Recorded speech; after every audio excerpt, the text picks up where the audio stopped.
Hi, and welcome to the show where we share the stories of the many who intersect with our healthcare system but are rarely heard from. My name is Kevin Pho, founder and editor of KevinMD. Today on the show, we have Claire Brown. She is a medical student, and she wrote the KevinMD article, "The Magic of Medicine Stems from the Empathy of One Heart Opening Itself to Another." Claire, welcome to the show. Thank you so much for having me. We'll get into your article in a little bit, but first off, can you share your story and your journey to where you are today? Yeah, absolutely. So I was born in Boston, then really grew up in Charlottesville, Virginia. Ended up going to college in New York City, and then straight through, I went to Georgetown Medical School, where I'm now a third year. How has medical education been in the midst of the pandemic?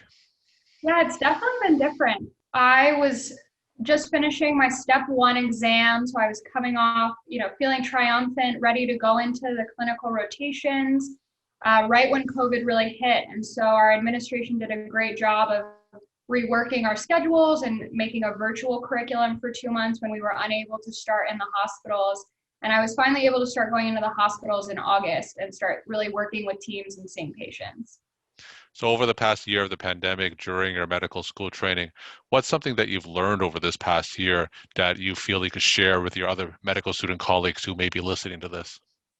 And always in third year, you're going to feel like you have no idea what's going on, and everyone around you is so much more informed and better trained than you are. And in a pandemic, I think that's only amplified because you really haven't had this experience and everything is a little bit different for everyone. But what I've really learned is that the most helpful and meaningful thing you can do at any time is just taking the moments to sit with your patients and really talk to them and hear their stories and make them feel listened to, so they know that someone on the team is really hearing where they're coming from. So during your year when you've interacted with patients, especially during the pandemic, what are some of the things that are striking that you've heard from them? Yeah, I mean, there's such a trouble and a sadness when no one can come to visit you. They're not allowed to have visitors with COVID, which, logistically it makes sense for safety, but for them, it's really lonely. And people who have had really poor medical experiences have not been trying to come into the hospital because they know that means maybe a month of being without anyone that they love. And so I think just seeing their loneliness and their fight to improve their health while having no one around them has been really tough. So let's transition now into your KevinMD article, and it's titled "The Magic of Medicine Stems from the Empathy of One Heart Opening Itself to Another." Now, for those who didn't read that article, can you just walk my audience through it and share the story of why you decided to write it? Yeah, absolutely. So I've been writing a series of articles just based on books that I've been reading and relaying them to my current medical school experiences, whether it's a specific interaction with a patient or an overall feeling that I've been having that I found similar to something in a novel. This one came actually from a particular interaction that I had where a patient of mine on an internal medicine service was given a very bad prognosis. And I was trying to deal with my feelings about knowing this and knowing I couldn't make it better and wondering what I could do as a medical student to improve the situation for my patient. And when I shared the news with my patient, they were understandably very upset, and I didn't really express myself very well. And my attending, when we left the room, was wonderful and just said, I see that you really connected with this patient. I see that, you've been going in every morning for the past 2 weeks, spending time, and I can see that you're sad and you actually genuinely care that, something bad is going to happen. And I just thought the way the attending validated my emotions and told me it's okay to connect to patients and it's okay to feel sad and not feel happy all the time. And that's actually where you're going to be the best doctor. The way he said that really let me know that the path that I'm on is good and that I can keep connecting to patients, even though sometimes it's going to make it more emotionally challenging for me. I think what you said is very true. It's so important to validate those feelings. Now, from your experience as a medical student, how often does that happen? How often do you get that support from whether it's an intern, resident, or attending after a particularly difficult interaction?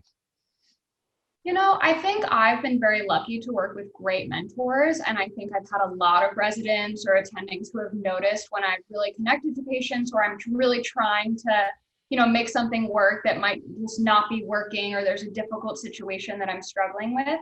But I do think just the nature of medicine, there's so many patients and so much to do that there's not always that time to support people who are learning and who are trying to grow and see how they can help and fit into the system. Now, for this particular story, when you had that difficult conversation with that patient, I know that there's a transition from the preclinical years to the clinical years in third year. Now, what kind of training did you have before going in and speaking to that live patient? Yeah, so Georgetown actually, I think, does a really good job preparing us. We have a number of moments to interact with real patients before they allow us to move on to clinical training. We have a communications class as soon as you start first year. So you practice going in, taking interviews with patients, learning how to be empathetic, learning how to talk to them about their story. And then we also do some ambulatory care visits over the course of your first year. I was in the ER with a wonderful attending who really taught me a lot about how to be empathetic, even when you have 5 minutes to talk to every single patient that's coming in. And then in our second year as well, we had a couple hospital visits where I worked with another incredible internal medicine doctor who was so good about showing us that you need to take ownership of your patients, because so often with the way medicine is now, it can feel like, oh, you should go to this doctor, and then they send them to someone else. But if you take ownership for your patients, they will notice and they will appreciate it. So, what are some of the lessons that you've learned from this interaction that can help influence your future interactions with patients? I think I've just learned a lot about really allowing myself to get close to patients, and it's okay to spend the extra 5 minutes to hear about their children or their grandchildren and watch their videos and let them know that they're really being heard, and that sometimes I'm not going to be able to, save them or give them the best medical outcome, but I at least can give them a real, genuine connection and let them know that someone really cares. We're talking to Claire Brown. She is a medical student, and she wrote the KevinMD article, "The Magic of Medicine Stems from the Empathy of One Heart Opening Itself to Another." So, Claire, your series of articles that you wrote for KevinMD, you always like to connect what you're experiencing as a medical student to some of the novels and books that you've read in the past. Now, what are some other stories and books that have inspired you along your medical school journey?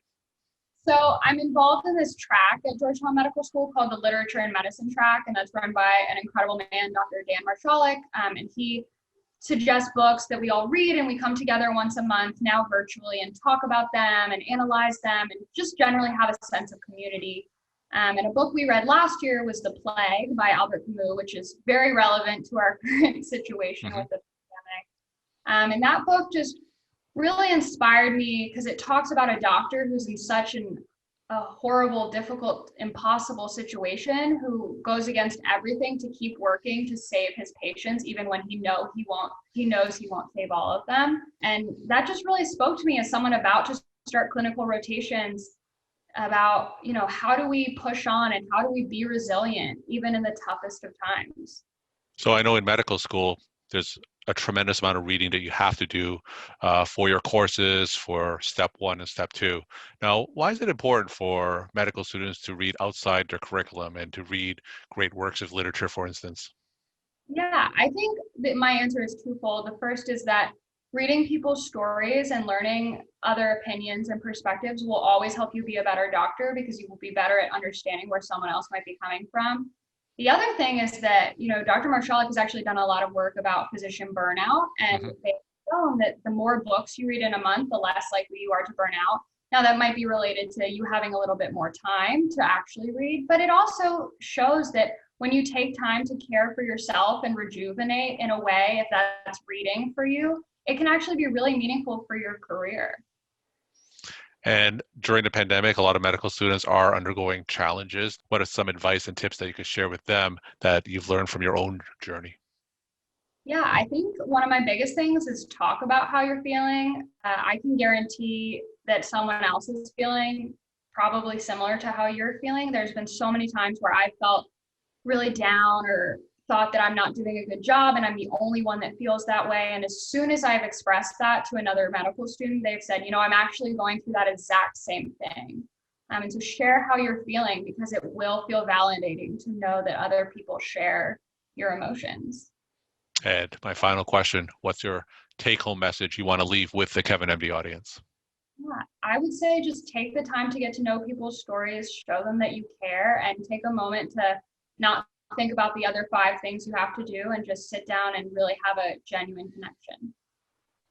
Claire, thanks so much for sharing your time and insight. And thanks again for being on the show. Thank you so much for having me.